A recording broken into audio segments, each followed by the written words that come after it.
Hi, and welcome to the CHP podcast. My name is Ariana Scalfo. You've probably seen me on this podcast multiple times before. I am joined today with our leader, Alex Viada, and then our guest, Jordan Syatt.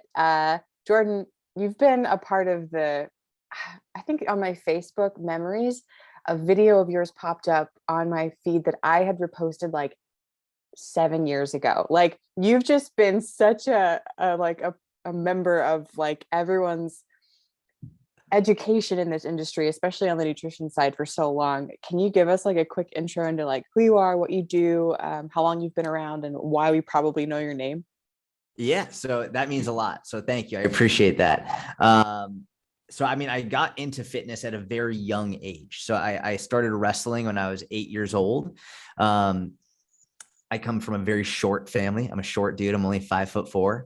So when my brother and I were young, I was 8, he was 10. My mom wanted us to be able to defend ourselves.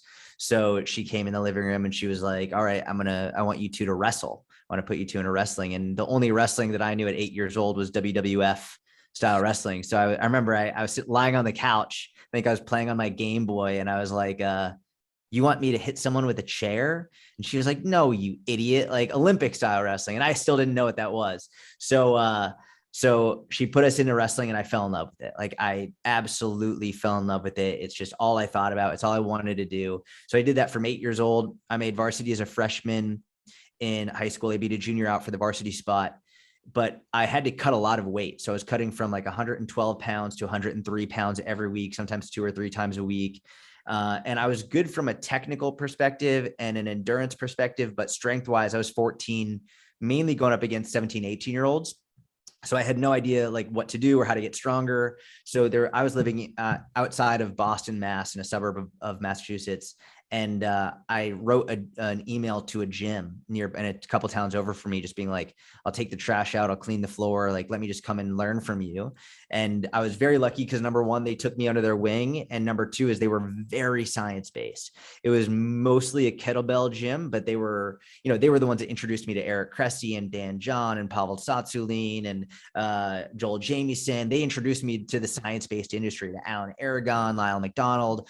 So from 14 years old, I'm learning from some of the best in the world, and really the people who the vast majority of the industry parrots today, even though they might not know that they're actually parroting them. And so from 14, I did that, and I've been coaching people ever since. And that was really it. Ever since I was 14, that's when I got in the industry and I fell in love with it.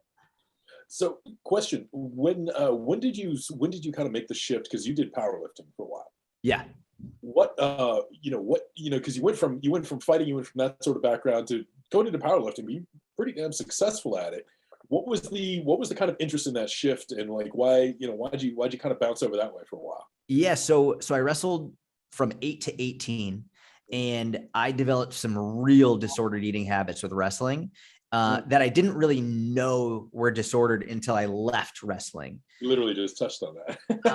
It was bad. It was bad. And we could talk about that later if you'd like, but basically I was tired of cutting weight so frequently. With wrestling, it was, especially during the season, it was just every week. And it wasn't from a scientific approach. Like, one of the things I want to do when I have kids and if they want to wrestle is I'd like to teach them how to do it safely and in an appropriate way. Because I think especially the high school wrestling world, they have no clue what they're doing. But the way I did it and the way I was taught to do it was just awful, just really, really bad. And so I was like, I don't want to cut weight anymore, but I was obsessed with strength training and powerlifting. And actually, when I was 18, I had like $375 in my bank account. And Martin Birkin, I was following him and I loved his stuff. And my high school wrestling coach, he loved Martin as well. And he was like, you should hire him to learn his secrets because clearly he knows what he's doing for fat loss. So I spent $300 for 12 weeks with Martin, learned his secrets of, calorie deficit and basically just like of everything that he does. But I got shredded to bits and I got stronger than I'd ever gotten in my entire life in those 12 weeks, just because I followed a great program. And it was a powerlifting based program 3 times a week. And when I was done with that, I was like, I want to power lift. I love getting stronger. I love lifting, and I don't really need to cut weight, especially not nearly as often as with wrestling. So especially when I realized I was good with squat. My bench it wasn't great. It was never very good. But my deadlift was, people started looking at my deadlift like, what the fuck is going on? This small dude is really lifting heavy weight. And so that's when I was like, you know what, screw it. I'm going to go all in on powerlifting. And then, I did have to cut weight a little bit for that, but it was once every 5 to 6 months as opposed to once or twice a week over and over and over again. So that's sort of what fostered that transition. And I loved it. I still do. I don't want to compete anymore. Well, I mean, since I've got the mic, so to speak, sorry, Ariana. So because the thing about powerlifting is, I mean, powerlifting and fighting and combatives, like, I think one might argue that they're very different mindsets, but to a certain extent, I do see a lot of overlap. I see a lot of powerlifters go into jujitsu. I see there's a lot of kind of cross-pollination. I'm curious, from your perspective, what are the things in your mindset that make both appealing to you? Are there similarities, or is it because they satisfy like different parts of your competitive drive? It's a great question. I think for me, the reason I've fallen in love with jujitsu, I think a lot of it actually is from nostalgia, which is just, I grew up wrestling, right? And there isn't wrestling for adults the way there is jujitsu for adults. Like there's not really wrestling academies in the way there are jujitsu academies. Not to mention, wrestling is so explosive, and it's just such high intensity that the injuries would be outrageous in the adult population. Just the takedowns, you'd see broken elbows, broken collarbones, just from like the insanity of it. So jujitsu is sort of like the lazy man sport where, you can lie on your back and still fight and still be like really, really effective with it. So for me, when I got back into jujitsu, getting back on the mats and rolling around, and so much, as a business owner, as an adult now, I sit down so much of my day, but then I can go to jujitsu and I can do somersaults and roll around and like play. Like, and it's like, it's fighting, but you get to play like a child again. And I'll never forget just sitting down early when I got back into jujitsu several years ago, watching these black belts, just adult black belts, just rolling around and doing somersaults. And like, it was like, this is what you're doing all day. This is amazing. This is an aspect of life that so many people don't have in today's world. So I think for me, a lot of it is nostalgia with it. And I love combat sports. Like I always have. Powerlifting for me was, I mean, I think one thing that holds very true is, as humans, we tend to like the things we're good at, and we tend not to like the things that we're bad at. So I was terrible in school. I was awful, like math, awful. I was in special education. The only subject I was really good at was history and gym class. That's really all I was good at. So like, that's all that's what I hated school otherwise. And so for powerlifting, for me, when I started getting into it, and I was like, I easily deadlifted 3 times my body weight. It was like within 6 months, I was deadlifting triple body weight, which was just like, people were like, what the fuck is going on? And especially because I'm not big. I'm not jacked at all. I'm a small dude.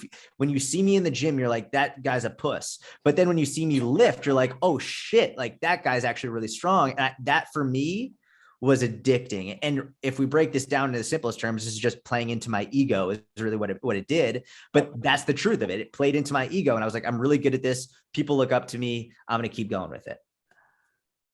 Okay, actually, this is something I want to ask both of you, because this is something that I've got some pretty strong feelings about, but they've changed a lot. So you're talking about ego. You're talking about the actual satisfaction and enjoyment that comes from finding something you're good at and finding something that gives you a charge, and you get kind of, both internal and external positive affirmation. I feel like ego is something that, the idea of like ego lifting, which is typically associated with bad form or anything else, but it seems to be maligned. Yeah. People say you shouldn't do things for your ego, and it's almost suppressed.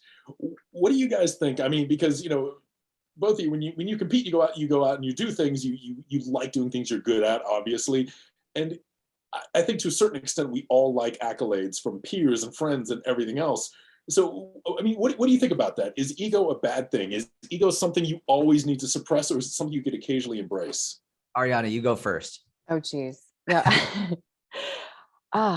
I think that the word ego has been kind of it's been sort of like taken and abused a bit. Like, I don't think ego is a bad word, and I don't think ego as a concept, as it originated, is a bad thing, and I don't think it's bad to have one. But I think it's become this like red flag in Instagram posts, like it's gone that route where people think that ego has to be someone overconfident, cocky, full of themselves. But I feel like it's totally fine to want accolades, and it's totally human to want to feel good at something, and it's totally okay to want to win. Like, if you're good at something, you can say so. I don't know when that became bad. Humility isn't saying I'm bad at this. Humility is saying, yes, I'm very good at this, but so are other people, or that doesn't make me better than anyone else. Just at this one thing, I've worked very hard, and now I'm here. And there's so much nuance to it. I almost feel like people with low self-esteem claiming that it, or being labeled as having ego, like took ego and made it something else entirely. But when you have low self-esteem, that's when you do all that dumb shit.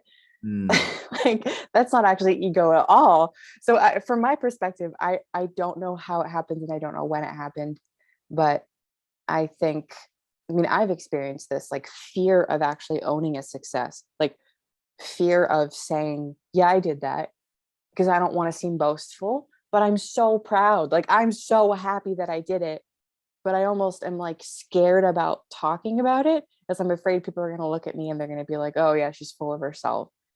How? I did it. Like, it's objective. It's a fact. Yeah. I did the thing. I don't know what to tell you, but I don't know. It's a bit rambly of me, but Jordan, what do you think about it? Is it kind of the same?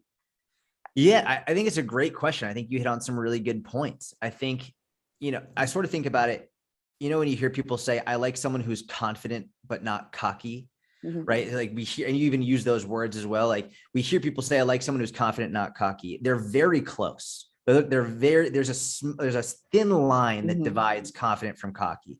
And I think when we're looking at ego, we can sort of see both, right? For example, I think chasing something because it satisfies your ego, because you can tell you're naturally good at it, isn't a bad thing. What would be bad, though, is if you derive all of your self-worth from what people say about that thing, right? So if you're an amazing lifter, and people telling you, oh, you're the best, you're amazing, if you let that become your identity, and if you let that dictate who you are and what you think about yourself and how you view others, now we've crossed that thin line, right? So chasing something because it brings you fulfillment, or because you're very good at it, is definitely part of ego, but that's not bad. But when you define yourself through that thing, and when you take how other people look at you as your sole way of measuring who you are, and your goodness and your morality and all of that, now we have a different discussion. I think what makes that really interesting, just living back into it, is in combat sports, in martial arts, ego can be such an absolute killer. Yeah. And it really can. I mean, both metaphorically and, if you take martial arts out to their original intent, literally. And, I think it's the idea of being able to recognize that you're good at something, and taking satisfaction in performing something well and excelling. And, accolades are great, as long as they're tempered with a bit of, I appreciate these accolades because it reinforces that I am on the correct path. But then what happens if that's taken from you? If somebody effortlessly excels and beats you at something, points out that you're not as good at this as you may have thought you were, does that crush your self-worth? Because if it does, you get defensive about it. It's so funny. There's one of my oldest friends, his name is David. We wrestled together from the time we were in 8th grade. We started wrestling together. And he's always been a better wrestler than I have. Always. Just like, he's better. He's just a significantly better wrestler than I am. And then when I got into jujitsu, he started doing jujitsu as well. And early on, I like would avoid rolling with him in jujitsu because I was worried that he was just going to beat me. Like, even though like he's one of my best friends of all time. And we had these conversations where I would try not to go to the class that he would go to just because I didn't want to lose to him. And eventually I realized that's bad. Like, I literally don't want to go to that class. I don't want to roll with him just because I'm scared. I know I'll lose because he's fucking better than me. And then, so I actually had a conversation with him where I was like, bro, I feel like for me as a person, I need to tell you this so that I can get past this. And of course, he was like, bro, that's ridiculous. Let's train, da, da, da, da. But for me now, whenever we roll, I go into it having like accepting like, hey, if I lose it doesn't matter. Right. It's not like, it doesn't say anything about my self-worth. He's, we see people at the highest level of mixed martial arts or of any sport. There are just some people who are absolute freaks, just freaks of nature, who for whatever reason, they are so far above and beyond anybody else in that sport. And so, I mean, to compete against them, it's not, you can't just avoid that competition because you're going to lose. It's like, you have to give it your best, but remove the association of that having to do with your self-worth. Mm-hmm. Yeah, because I'm thinking, how do you like, even just thinking about personal stories of like, when's the last time you definitively had your ego actually bruised? Or you found that you really weren't as good at something as you thought you were, or somebody just like effortlessly handed it to you. And I'm trying to think back for myself, and I'm curious about you guys, because anytime you start a new endeavor, especially a little bit later in life when you've excelled in some areas, you go into something new. Like say you say you're talking to somebody who wants to get back into something like jujitsu, where it's not like you can go do it on your own. Yeah.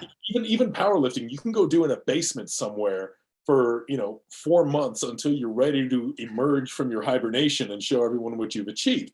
But combat sports, you can't get away from it. Yeah, that's a good point. Yeah, so it's almost like it's a different mindset, and you instantly have this. It's almost, how do you stop it from being competitive? How do you take somebody who is used to excelling and say, you're going to put yourself out there every day and definitively be bad at this? Like, how would you tell them that this is? So I was going to say, like, so how would you go about telling somebody who is is scared about going out and competing, is scared about going head to head with somebody? How do you tell them to get over that? Like, what's the mindset shift if you've ever had to deal with it yourself? Yeah, I mean, I think one of the best things for me in terms of, because I struggled with that for sure. Like, I absolutely struggled with that. And I think part of me still does, but I'm way better with it now. One of the things that helped is I remember my first day training jujitsu, like the very, very, very first day, a guy was there who followed me on social media, and he was a purple belt. He's an amazing jujitsu competitor. And he was like, oh, I'm super excited to see you here. And I was like, hey man, do you have any piece of advice for me? And I'm like putting my white belt on, like brand new, fresh white belt, crisp, clean, clearly. And keep in mind, in my head, when I'm doing this, I'm coming off like 10 years of wrestling, like 5, 6, 7 years of elite level powerlifting.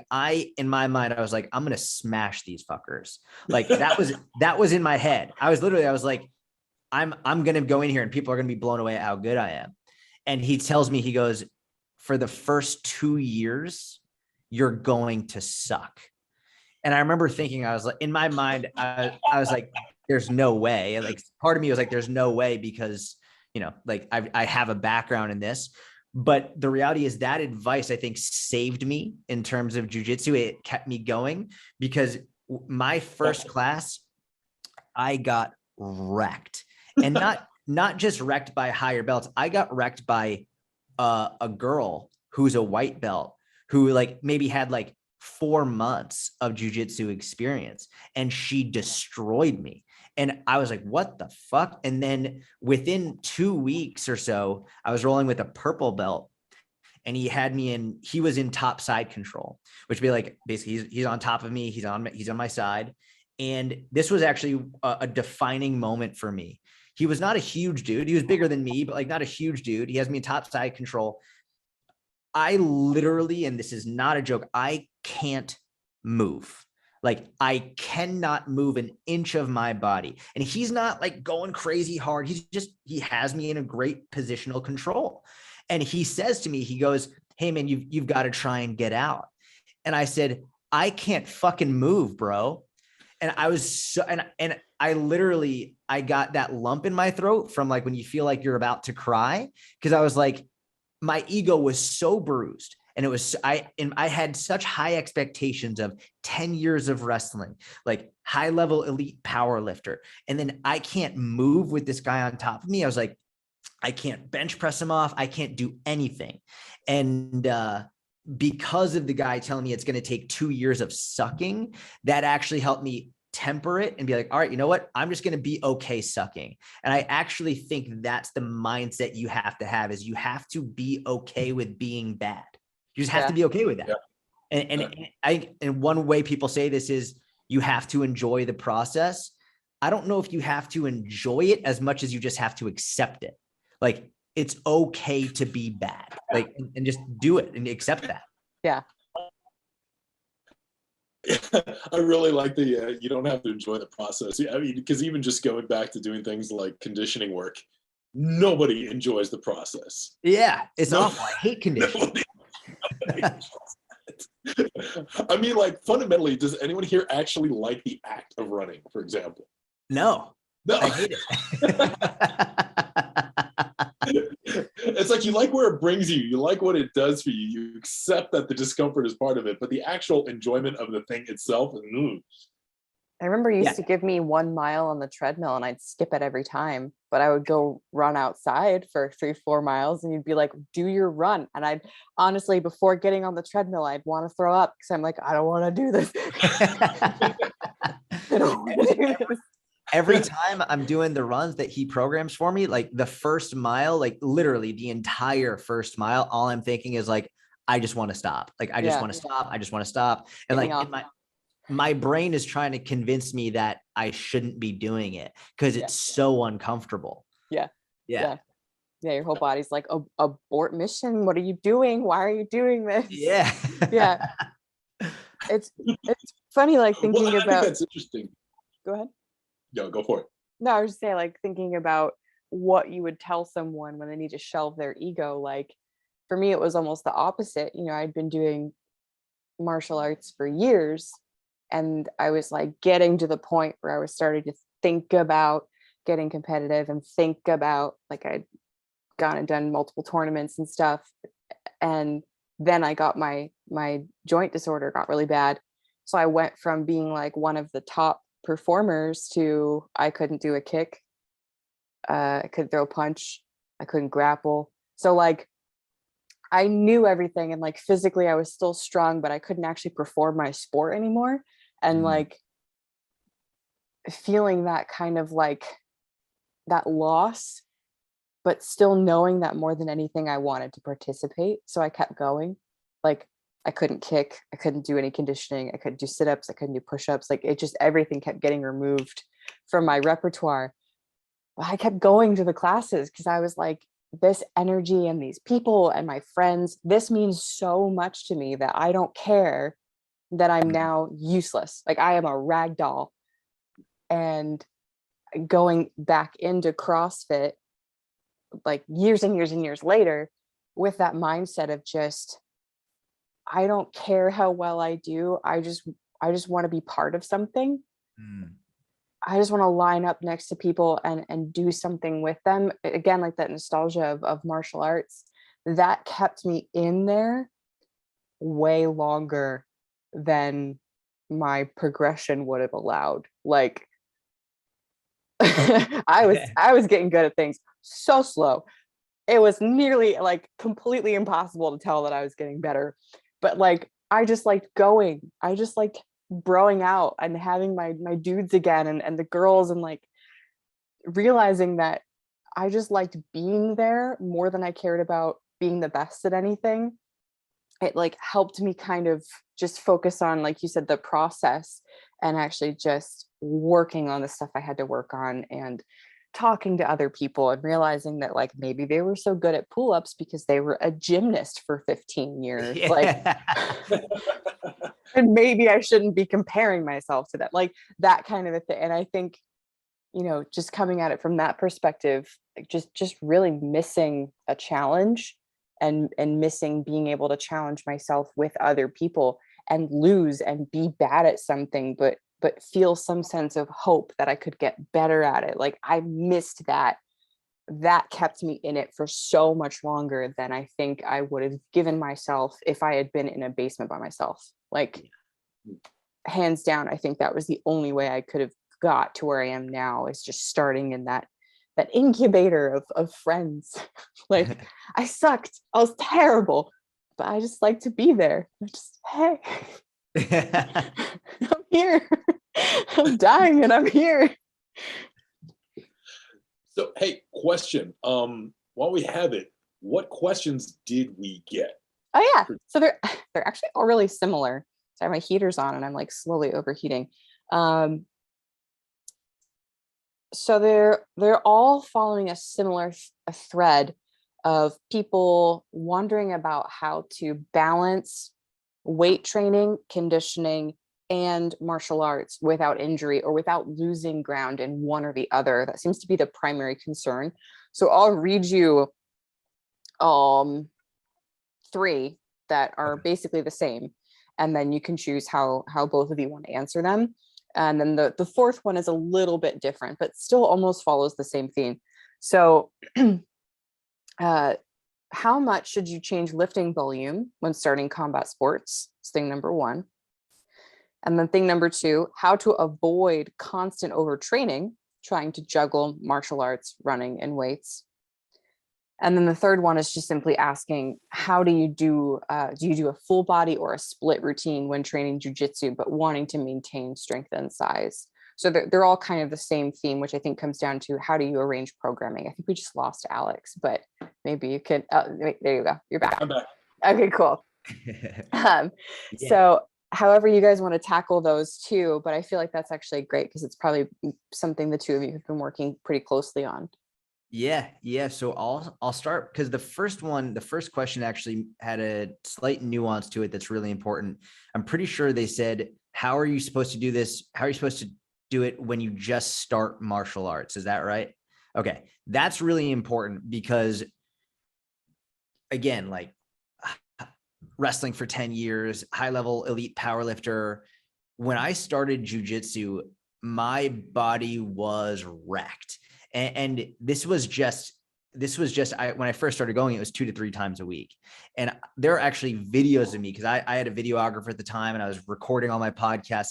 There are videos of me on my Instagram from when I first started jujitsu where like I had ice on both of my elbows while I'm talking on podcasts. And I would come back every day after jujitsu because I would do the early morning class and I would fall asleep for like an hour to 2 hours. Like I was drained.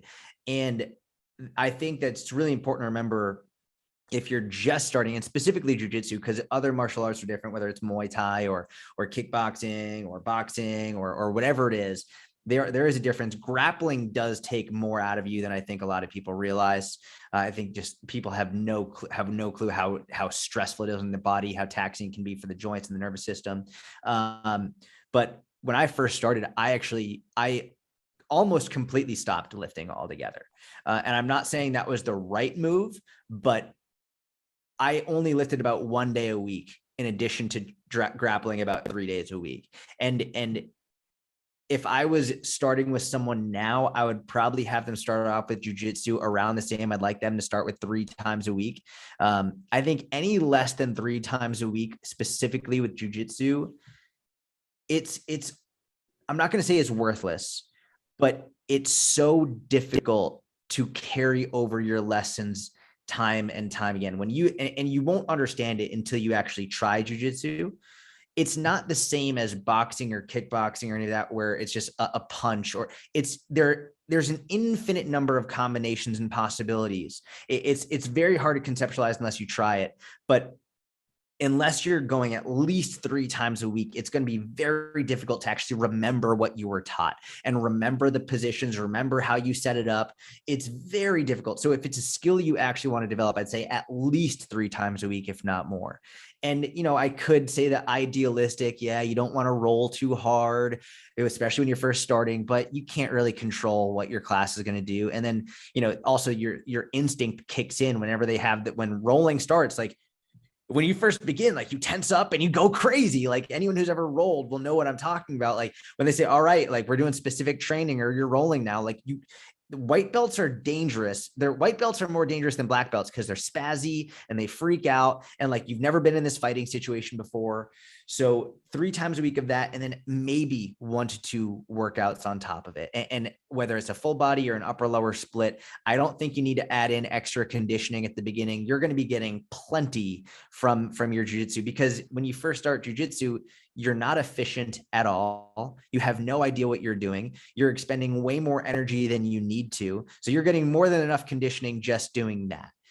Once I think you've done that for, I'd say, at least 3 to 6 months, then you can start adding in a more comprehensive strength training program, whether that's 3 times a week or 4 times a week on top of it. For me, I prefer, for years, I trained with a conjugate approach with an upper lower split. But with jiu-jitsu, I've really, really enjoyed a push-pull leg split. Like, it's by far my favorite. I really, really like it. And you don't need that much volume. I'll say, and I'll let Alex talk about this in terms of building muscle mass. Like, that's not my specialty. I'm not a big dude. So I've never been a big guy. I've never wanted to get huge. I stay in lower weight classes, but in terms of getting stronger, you don't need that much in order to get stronger. Like, it's not difficult to get stronger while you're doing this. I think push-pull legs is great, but one thing that really goes overlooked, and I think Alex and I can talk about this a lot, especially when it comes to grappling and jiu-jitsu, is sustained isometric strength over time, whether it's for holding a choke, or whether it's like you're just in a grappling situation where you need to control someone for 10, 15, 20, 30 seconds. The isometric work, I think, is, I honestly, especially for jiu-jitsu in a gi, probably more important than the explosive work. Just like the isometric strength that you need to control someone in a single position over a longer period of time cannot be understated or cannot be overstated. So I would say 3 times a week strength, at least 3 times a week of jiu-jitsu, and then maybe a couple of 1 to 2 higher intensity sessions a week of some type of sprint or high intensity work. And then adding in zone 2. I've been doing zone 2 work every day and it feels great, but I also have a lot more time to train than most people as well. Yeah, I really wanted to echo that point on isometric work, especially. And just talking about, like, the difference between strength in lifting and strength that is actually applicable to something like rolling and grappling is very, very different. Because, strength is a skill and strength is very specific. And when you're performing a lift and you're trying to move weight through space as basically quickly and efficiently as possible, that is a certain skill. That is a certain pattern of muscle contraction and joint movement.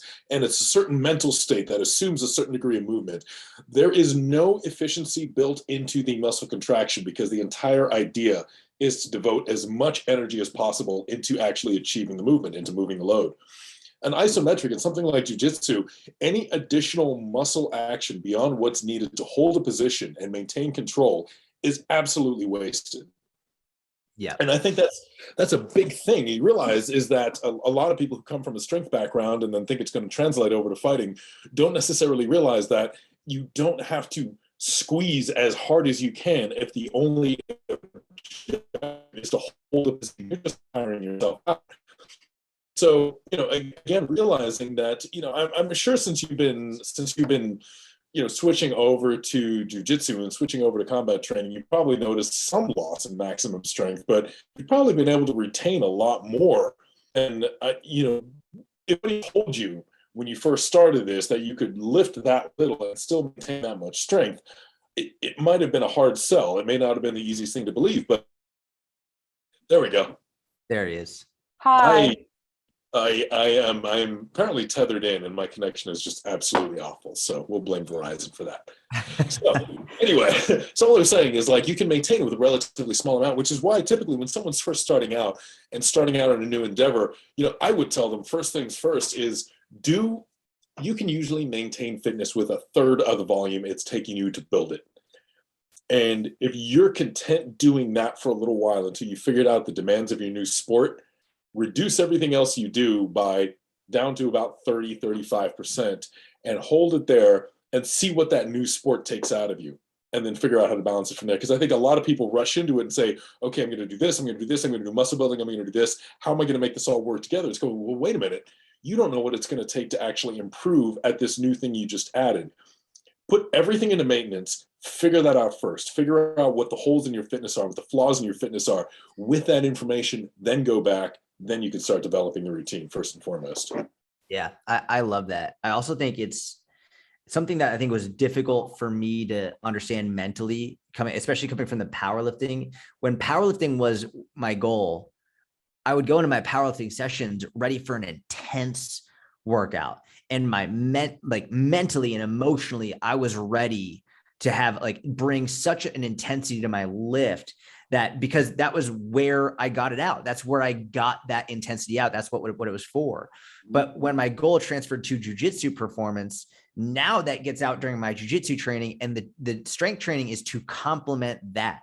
And you have to understand that you can't go into your lifting with the same intensity as you would if jiu-jitsu is your main focus. You have to choose, what's your primary goal? And then from there, use the other things to complement that. So my training now is it's intense, but I'm pretty nonchalant with it. And I go hard. You see my program, you see my numbers. I'm not going easy, but I think the mental side of it is something that is really important. I'm not going in there, I'm not sniffing ammonia. I'm not slapping myself in the face. I'm not really trying to hit huge PRs. I'm just in there to get the work done, as opposed to going in there and that being the work. You know what I mean? Out of curiosity. Oh, sorry, Anna. No, I was going to say assuming when you say put other things into maintenance, what would that look like? How would you do that? We say it, but if you're working on powerlifting right now, how do you put powerlifting into maintenance? How do you reduce your volume? What does that look like for people? Or cardio? How do you put that into maintenance? Jordan, that's a great way of putting your expectations in line and making sure that you are letting your strength sessions be just strength, just maintaining. You're still working hard, but it's not taking the same amount of mental drive, mental drain. How would you do that? And if you aren't potentially a experienced power lifter, and let's say squatting is still sort of difficult, would you change up the movements altogether, just to maintain strength but reduce the mental load? How would you approach that, Alex? How would you approach maintenance of strength, of total strength, for someone who maybe isn't a super experienced power lifter? How would you shift things for them? I'll go first. Yeah, I mean, so I think Alex hit the nail on the head with the reducing of total volume. You don't need a ton, at all. You're reducing it by about 30 to 35%, like he said, is a really practical place to begin. I think a lot of the time people won't take that advice because they look at it and they're like, that's not enough. They look at that program, they're like, I should be doing more. I should be doing more. And when you look at it on paper, it doesn't look like a lot. But you don't need a lot. If you're trying to maintain your strength, which is it's so funny. You were talking earlier, Alex, about how a lot of powerlifters go into jiu-jitsu. There's a lot of memes about that. There's funny memes about older powerlifting dudes who find their way into jiu-jitsu. And none of these guys struggle with their strength. And the strength is not their problem ever. Every time they go in, everyone's always like, fuck, the first minute of rolling with that person is awful. But after a minute, they're gassed. And all the person has to do is just wait a minute. And then they can take that powerlifter to school and they can destroy them. They just wait 1 minute, they're gassed out, their tank is out, and they're done. So it's if you're coming from a strength background, it's chill. Like your goal is no longer to be a max effort lifter anymore. Your goal is to take that strength and have it last you longer. If you're not an experienced lifter, if you're not as strong as you'd like to be, well, now you can keep volume a little bit higher. But again, like I think people really overcomplicate getting stronger. Like it's not, you don't need a super high intensity or like massive amounts of volume to get stronger. You just don't. It's really like 3 times a week is plenty to build real strength. Mm-hmm. Yeah. Yeah.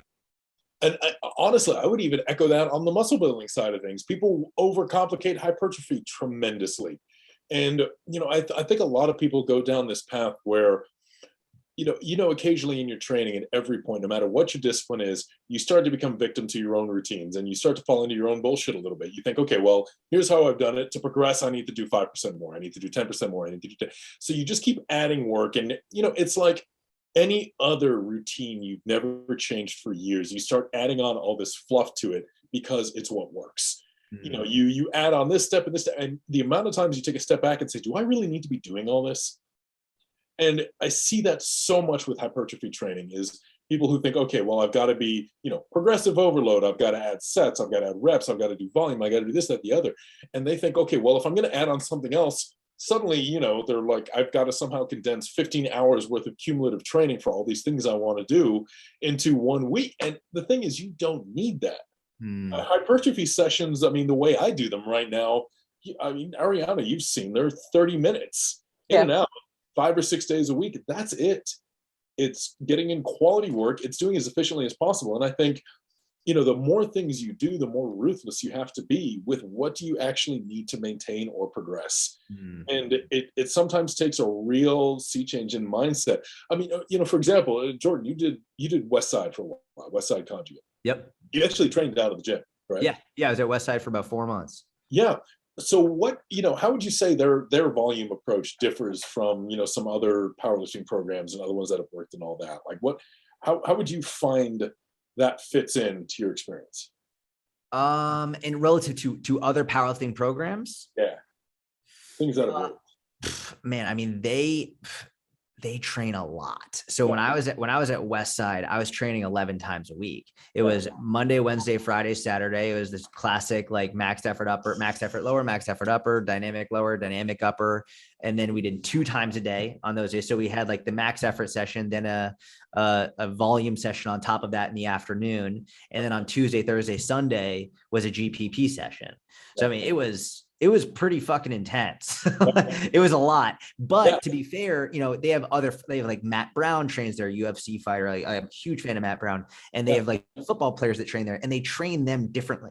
They're not doing the same thing as the powerlifters. And that's sort of what I was talking about with the mentality of it. It's like, if you're a powerlifter, then you can spend all of that time and all of that mental energy just doing that. But if you have another sport that is your primary goal and you're just using lifting as a means to get stronger, to improve that performance, it's a different game. And I think that's the really interesting thing is you look at a bunch of guys whose sole intent, they have made an entire, their worldview is around how to get people stronger. And they apply those approaches to 11 sessions a week. And they also apply those approaches as a tiny component of a different, multi-sport or, football player or fighter. It's the same principles, but they can calibrate it. So it's kind of like, just because you can do this much work, just because you think that this is what's required to get stronger, you can take those same principles and just be ruthless in what you chop out of it and apply it to a multi-sport athlete and still get them stronger. Yeah. So I think that's kind of the interesting thing getting into it is, again, you haven't lost much strength, really. It's still there. And a lot of people, when they get into it, worry, if I'm not lifting, if I'm not doing these, my 15 to 20 sets a week at, 1 rep in reserve, I'm not going to get any bigger and all that, but it can still happen. And it's also, we have to remember, strength is skill specific, right? So it's like my deadlift has definitely, like, it's not gotten stronger. Like, it would take a long time for my deadlift to get stronger. Like, I did 4 times my body weight. Like, for me to get any gains on that would be pretty, like, it takes a long time and a lot of effort. So my barbell deadlift hasn't gotten stronger, but my my rear naked choke has gotten way fucking stronger. Like, or my grip strength has gotten way stronger. My coach, we rolled for 40 minutes straight the other day. And I remember when we first started rolling, I'd grab his collar and he just like nothing, just rip it off. And it would hurt me. It would hurt my fingers. And now like it takes him, he actually has to work to break my grip, right? So we have to, what metrics are we using? Like is the only strength metric that you care about your bench press or your squat or your deadlift? If it is, then like, cool, but then you should be focused on powerlifting. You shouldn't be focused on something else. If another metric is important to you, like how strong you can choke or how much you can grip, or like there are so many other metrics that need to be measured here outside of simply the barbell lifts. Yeah. Yeah, I think people get very caught up in their concept of strength being that which they know. But you probably kind of realize at this point, when you progress into something new, suddenly the priorities change as well. When you realize this kind of huge well of untapped potential. Conditioning, like how have your thoughts on conditioning changed since you've gotten into this? Man, and like you said, no one likes doing it. I fucking hate doing it, but holy shit, I am blown away with how good I feel with my conditioning work. It's insane how much longer I can roll, how much more intensely I can roll. And again, like sort of separating the goals here, it hasn't really done anything for my lifting, but for the sport that I'm focusing on, jiu-jitsu, I'm a completely different athlete. Like I'm a different animal on the mats, and it's improved not only my ability to roll, it's improved my ability to think and my ability to strategize and my ability to like take less rest and to not get as gassed out. But when you're not as gassed out and you're not as tired, like you're a better athlete. You can think better, you can strategize better, you can get more total rounds in, so you can practice more. The conditioning, and it's literally just the lower intensity conditioning that's been helping with this. Like the zone 2 work 6 times a week, it's unbelievable. Like it's really, really crazy. Well, one thing, sorry, Ariana, go ahead. I was gonna say, like, that was gonna be my next question. Like, when you say conditioning, what does that look like? But the fact that you just said like zone 2 6 times a week, that's perfect. Because I feel like when people think about grappling and I think about jiu-jitsu and I think about conditioning, their brain always goes somewhere in the hit direction. Yeah. Which, if we're on the topic of having energy and having something to invest into something, when you're rolling and you're grappling and you're lifting, 3 4 5 6 times a week combined, where do you find the extra oomph for effective hit? Like, where do you find it? You just, why try? Do zone 2, do lower intensity, and just amass this like fantastic aerobic base. So you basically answered it. That was gonna be my next question. It's so funny like how fitness marketing has completely skewed people's ideas of what effective training looks like, right? So for example, I mean, HIIT has become the ultimate form of training for fat loss, when we know that the best bodybuilders and physique competitors of all time just did long duration, low intensity, steady state cardio for the vast majority, if not all of their cardio. They walked. And we know this for a fact. We can see for fighters for years, the term road work is just long duration, low intensity, steady state cardio, where they would run for miles and miles. This is like the base of all great fighters' conditioning, is their road work. But for whatever reason, this HIIT, high intensity work, it's much sexier, and like you can get more done in less time, and you can have cool commercials with battle ropes and stuff, and people like, it looks cool to them. So it's crazy to me how it skewed people's perception of what actual effective conditioning looks like. Well, I was going to say one interesting thing I kind of wanted you to touch on real quick too is, we were having a discussion earlier at one point about how a better base level of conditioning lets you reapply pressure sooner. And I think this is something that I think a lot of people would find interesting. What was it you were saying when we were chatting about, being able to recover a little bit faster and what that lets you do to your opponent? Yeah. So this is sort of what I was alluding to when I was saying I can think and strategize more. But when I'm rolling, and I didn't even realize this until I started getting better conditioning, but I've realized that my recovery time is significantly better than it used to be. So anyone who's ever done any type of grappling knows there's moments of explosiveness, high energy output, followed by moments of you can be a little bit more relaxed and you get a little bit more positional control, you recover. So explode, relax. And basically if you're dominating the match, every time you explode, you progress your position a little bit. You move a little bit forward, a little bit forward, a little bit forward, and you explode, then relax, explode, then relax. And when you're relaxing, oftentimes the other person is trying to explode to try and take advantage of you relaxing, and they try and get better position. But if you're doing a good job, you're consistently advancing your position. And what I realized is that when we explode, if we're both exploding at the same time, we're both going to get tired pretty quickly. Like that's normal. You're going near max heart rate. But I now know that I will recover faster than my opponent will from that explosion. So if I shoot a double leg, I take them down and they're hitting a wizard trying to prevent the takedown. It's like a 17-second, 20-second explosive. They're trying to get away, but I hold them down. I know within 7 to 10 seconds, I will be 80% recovered. And I know for them, it's probably going to take 20 to 30 seconds to get that same level of recovery. So I can relax for 10 seconds.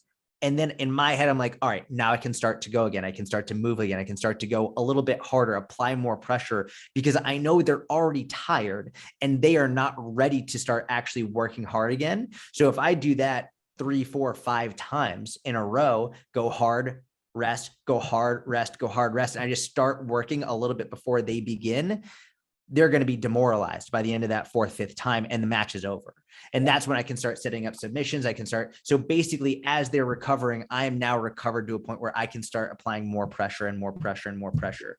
And I think when I first started doing jiu-jitsu, it's sort of like, I think whenever you start something new, you just sort of think how things look in the movies or whatever. Like I just assumed, oh yeah, I'll get someone and I'll choke them out really quick. It's like most fights are going the entire length of the match. Like most fights are not going to end with you choking someone out. But now I have so much more patience and I can rely on my conditioning more, which I was never able to do before as a strength athlete, as a power athlete. I relied on my strength. I was like, I want to finish this in 30 seconds or else I'm fucked. But now it's like, all right, if this whole match is 5 minutes, I can take them down. Cool. I'm going to recover for 7 to 10 seconds. Boom, go again. Recover 7 to 10 seconds. Boom, go again. And the whole time I never give them an opportunity to fully recover. Yeah. I mean, and that's, that to me is interesting because I think a lot of people who want to transition into these things think about the high intensity work and think about the, moments of high intensity grappling, and they want to get their edge there. And that's where they think it's won. But like you're saying, that's not how you actually win most of these things. No, not at all. I mean, I think people assume, oh, well, so I get tired from the high intensity work, so that means I need to do more high intensity work. But they don't realize that the aerobic base is what actually allows you to recover more quickly from that. And it increases your aerobic capacity, which sort of prevents you from getting more tired early on. Like you can improve the other stuff, the higher intensity work, but it's marginal compared to what you can improve with your aerobic base. Yeah. Jordan, oh my God, we're getting up on an hour here. I don't want to keep taking all of your evening here, but I actually just quickly wanted to say, what, as far as, people getting to reach you and like if they want to ask you questions, they can do Q&As with you. What's the best place to reach you? I know you have like a text list, an inner circle. How do you usually because you're always very, very good about responding to your fans and followers and engaging them.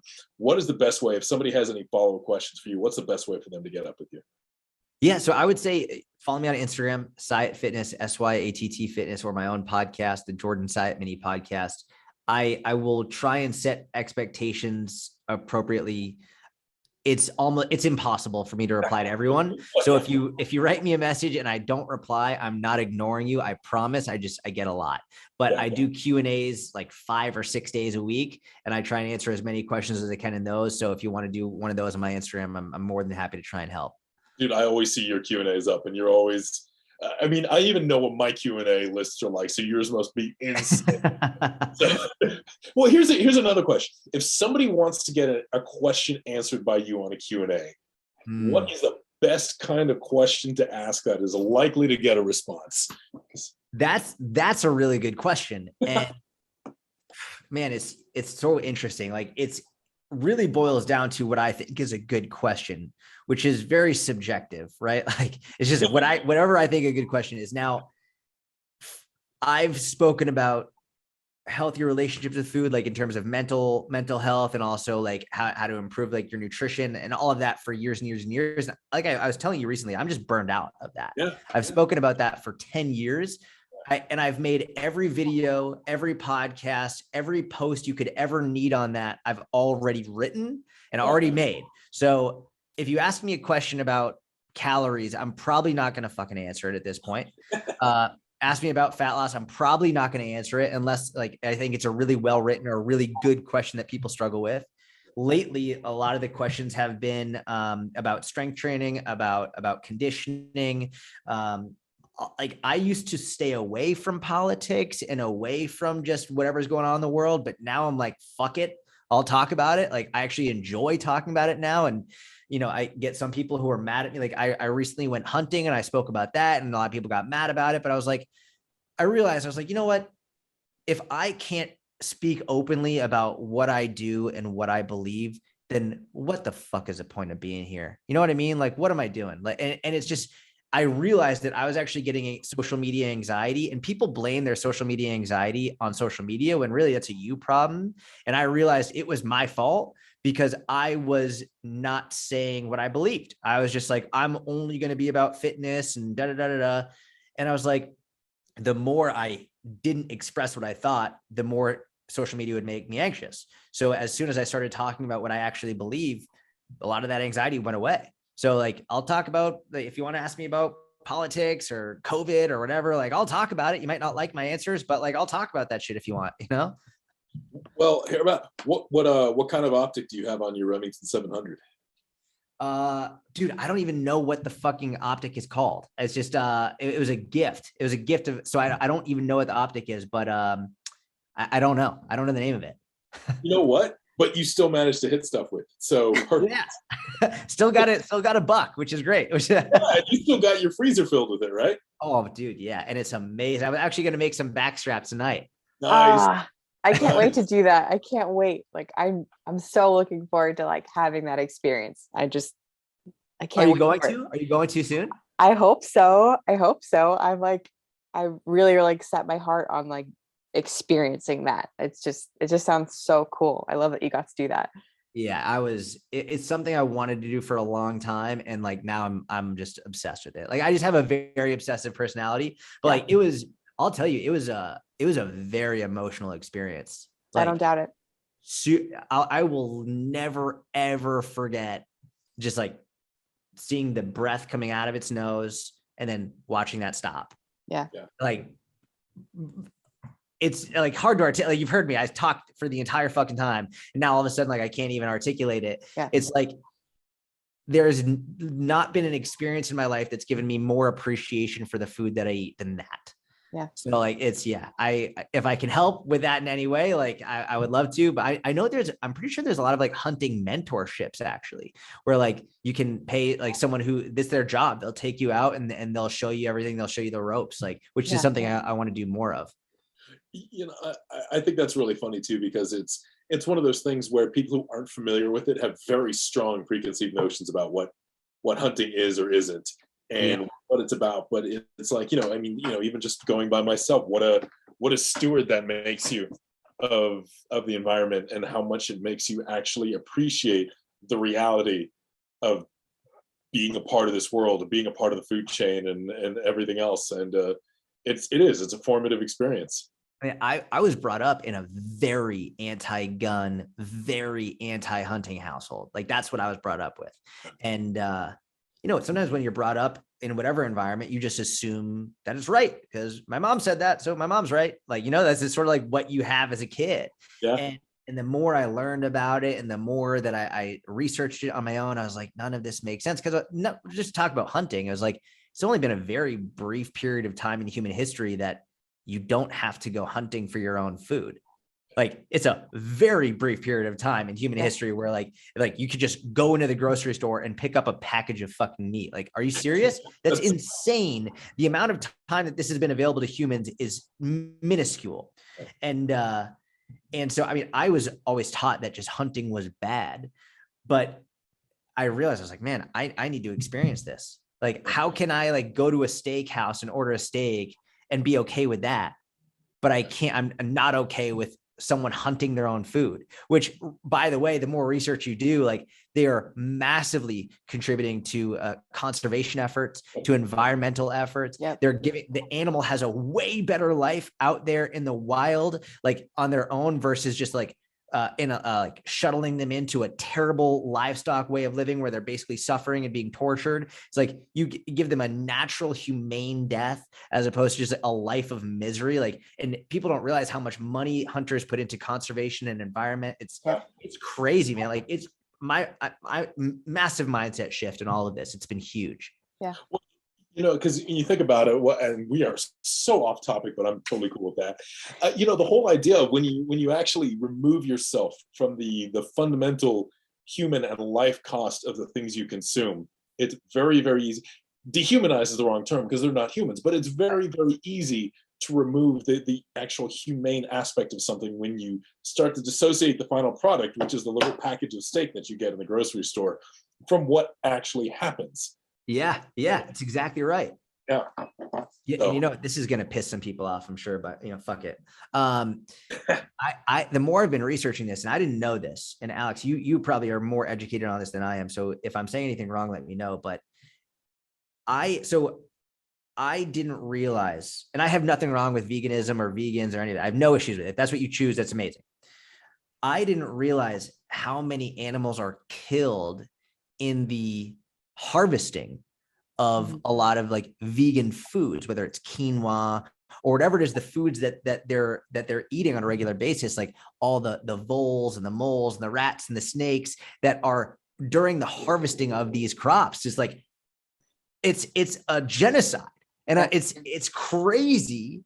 Like I don't know what you think about that, but I was like, man, it's so crazy that a lot of them get mad about eating meat when it's like you're killing entire ecosystems of animals like to harvest these crops. And that's the hugely difficult thing, is if we still lived in a world where humanity was evenly dispersed throughout the globe and only eating local and everything else, it would be a very different world. But as it stands now, the entire society progressed to veganism at this point to provide the amino acid concentration needed to adequately fuel all people in cities. You would effectively have to take over entire swaths of the globe to produce a few select crops that could produce the nutritional density needed for these populations. You would have to wipe out entire ecosystems to provide enough soy, to provide enough quinoa, to provide enough beans, to provide enough of these crops to actually fill these cities with enough nutrients, let alone the infrastructure and logistics needed to transport all this stuff. You would likely, as it stands now, see mass extinctions just from that if we went entirely that route. So maybe sometime in the future, veganism and factory produced meat and everything else will be a reality. But as it stands right now, it simply doesn't exist. So if you really want to be humane, you need to fundamentally understand the actual life cost and suffering costs associated with bringing food to your table. Yeah, and it seems like being the most humane is hunting for your own food. Like to me, like that really boils down to like if the amount of meat that I have in my freezer is fucking insane. Yeah. Like I have meat for over a year from one deer. Yeah. How crazy! It's crazy to me. It's unbelievable. Yeah. It is. It's a different mindset, and I think it's what I really appreciate is that as you know, you've been in this industry long enough. Like people know you've been around. It's a lot of people would be so concerned at potentially alienating people that they don't stand for something that is actually important to them. Yeah. And being able to be open about that, being like, you know what, you don't like it, fuck it. This is what I believe. This is what I'm about. This is why I'm where I'm at. Is just so goddamn important. Dude, it's one of those things that, and I struggled with it for a long time. Like I never spoke about this stuff ever because I was like, oh, I don't want to hurt business. And like, it's just stupid shit, right? Like we're here for such a short period of time on earth, right? And it's like, you don't want to say what you believe because you think it's going to hurt business. Like what the fuck? Like it's such a stupid mindset, right? And ironically, it actually often helps business when you do stand for something, because the people who like, I don't want customer service emails from people like who are just gonna like, I don't want to deal with that shit from people who I don't even really like anyway. Right. So might as well just like say what I believe, build a great group of people who like are like-minded. And that way, like I feel better. I'm telling the truth, and you build a group of people who support you and surround you, and like you're like-minded individuals.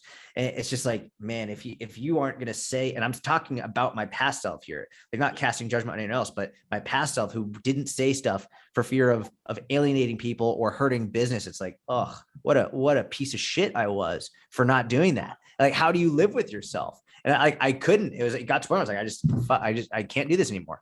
You know what? To bring this absolutely full circle, though, going back to talking about ego and not wanting somebody out there to potentially think less of you because you put yourself out and did something new or said something that you believed.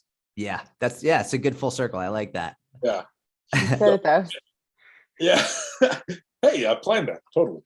So honestly, Jordan, you know, we've taken a bunch of your time here, and I would happily talk for hours and hours more, but it's actually later over there. If people want to get up with you, Syatt Fitness on Instagram, you do text messages as well, right? If people want to get on that list. Yeah. So if you go to my Instagram profile, it's a text number. This is only for the US and Canada. If you're not in the US or Canada, it would charge you an insane amount of money. It is free for people who are in the US and Canada.